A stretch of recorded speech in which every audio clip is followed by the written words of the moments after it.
Right, I thought I'd do a follow-up video.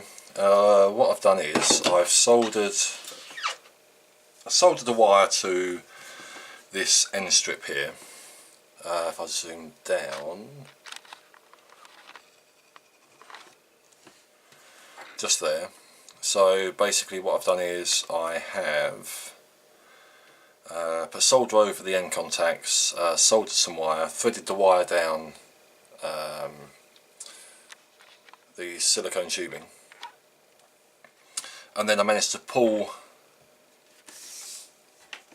the strip all the way through, and it's pretty much all facing the same way. The thing is with silicone, it has got a bit of play, so you can, if you need to, so if you've got it laying like that and you've got a bit that's wonky, you can kind of twist it. So that is fine. The only thing you do have to do though is when you remove this wire, you do have to make sure the solder is not bridging the pads, otherwise you'll get a short circuit and it's just not going to work. So the iron should be, no, the iron's just heating up. What I would do here actually is I would just chop that there. Now for this I was using lead-free solder. It doesn't matter which one you use really. Personally I prefer using the leaded solder, but that's as far as I'm concerned, that's stronger. That's what I've always used. That's what I've used for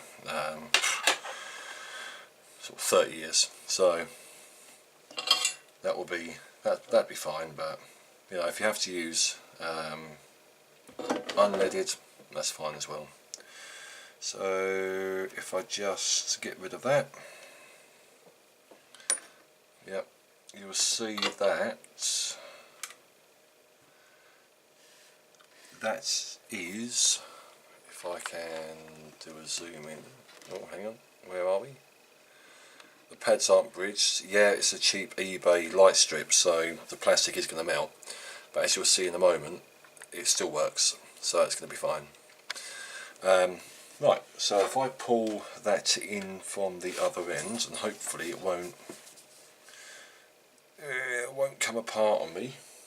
Right, so I have that now in that much, so that's around about there. So what would happen is I will probably glue gun around this section here just to fill it all in. The other end of this has got the heat shrunk connection showing, so again I should just go in here with a glue gun and that should be okay. Incidentally, to mount this to the cabinet, you can get clips from places like eBay, AliExpress and wherever. Personally, I think what I shall do is I shall design some clips on Fusion 360 or Tinkercad, one of those, and I should just 3D print them. The way I see it is I could wait a few days for the clips, or I could use one of my different reels of filament, spend a few hours and have enough clips to do this one and the 180cm strip as well. So what we'll do is, now this is in the tube, I'll connect this up to the